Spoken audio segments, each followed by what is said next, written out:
안녕하세요. 신학생 댄디라이언입니다. 오늘도 락 음악에 대한 이야기를 들고 구독자 여러분을 찾아왔습니다. 지난 에피소드 2편과 3편에서는 락 음악의 선구자적인 인물로 척 베리를 소개해드렸습니다. 척 베리의 로큰롤 음악은 당시 미국 사회 내에 법과 제도 그리고 문화와 관습으로 존재하던 백인과 유색인 사이의 분리와 차별을 말 그대로 락앤롤 뒤흔들고 있었습니다. 이런 면에 있어 척 베리는 그야말로 로큰롤 음악의 저항 정신을 몸소 체화한 그런 인물이라고 할 수 있겠죠. 척 베리가 흑인 음악가로서 흑백의 경계를 허물고 있던 바로 이 시기에 한 시골 출신의 청년이 등장합니다. 그 청년은 백인이었음에도 불구하고 흑인의 창법과 흑인의 음악 스타일을 선보이면서 대중의 마음을 사로잡아 슈퍼스타로 거듭나죠. 특히 블루스와 같은 흑인 음악적 요소와 컨트리, 힐빌리 등의 백인 음악의 요소가 혼합된 로커빌리라는 장르가 있는데요. 이 장르의 노래를 시작으로 인종과 세대를 아우르는 노래를 선보인 백인 가수입니다. 바로 엘비스 프레슬리에 대한 이야기입니다. 그럼 바로 네 번째 에피소드 엘비스 프레슬리, 인종과 세대를 넘나드는 목소리 시작하겠습니다. 흑인 음악을 하는 백인 가수 하면 누가 떠오르시나요? 2000년대 이후의 음악에 더 익숙한 분들께는 어쩌면 래퍼 에미넴이 가장 먼저 떠오를지도 모르겠습니다. 흑인 음악의 전유물과도 같은 힙합과 랩에 있어서 아주 전설적인 입지를 구축한 백인 가수죠. 하지만 1900년대 중후반의 음악을 기억하시는 분들은 조금 다른 답변을 해주실 것 같습니다. 저는 엘비스 프레슬리를 떠올리시는 분들이 계실 것이라 아주 조심스레 예상해 봅니다. 엘비스 프레슬리는 대중문화와 대중음악의 역사에 아주 길이 남을 전설적인 아이콘입니다. 그가 등장하기 전 로큰롤은 미국 내에서 여전히 비주류로 취급받고는 했던 그런 음악이었습니다. 그랬던 로큰롤을 미국뿐만 아니라 세계가 열광하는 음악 장르로 성장시킨 장본인이 바로 엘비스 프레슬리입니다. 또한 엘비스는 영미권에서 광적인 지지를 받는 유명인을 가리키는 표현인 록스타라는 단어의 시초와도 같은 인물이죠. 그가 사망한 지 벌써 40년이 지난 지금까지도 엘비스는 많은 사람들에게 킹 오브 락앤롤, 로큰롤의 제왕으로 기억되고 있습니다. 더 나아가 오늘날에도 세계의 대중문화 곳곳에는 엘비스가 남긴 예술 유산들이 살아 숨쉬고 있죠. 일례로 요즘 세계적인 인기를 구가하고 있는 우리 K-팝 스타 방탄소년단에게서도 엘비스 프레슬리의 흔적을 찾아볼 수 있습니다. 궁금하신 분들은 방탄소년단의 다이너마이트라는 뮤직비디오를 감상해보세요. 뮤직비디오 곳곳에서 엘비스 프레슬리에 대한 오마주를 엿볼 수 있습니다. 엘비스가 락 음악과 대중문화에 남긴 족적을 일일이 살펴보자면 정말 한 학기 분량의 강의를 개설해도 과하지 않을 것입니다. 하지만 오늘의 이야기는 엘비스와 그의 로큰롤 음악을 기독교와의 관계성에 중점을 두고 소개해드리고자 합니다.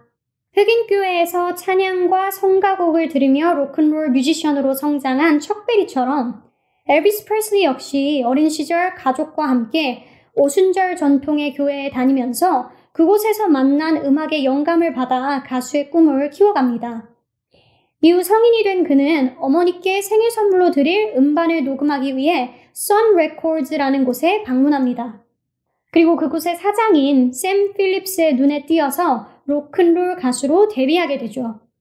당시 샘 필립스는 흑인처럼 노래하고 또 흑인의 느낌을 갖고 있는 백인 가수를 찾고 있었는데 엘비스의 노래를 들은 그는 그가 찾던 가수가 바로 엘비스임을 직감합니다. 선 레코드에서 녹음한 엘비스의 노래는 곧 멤피스 지역의 라디오 방송을 통해 퍼져나갔습니다. 많은 청취자들이 엘비스의 노래를 듣고 그가 흑인일 것이라고 추측했습니다만 그는 모두의 예상과 달리 백인 청년이었죠.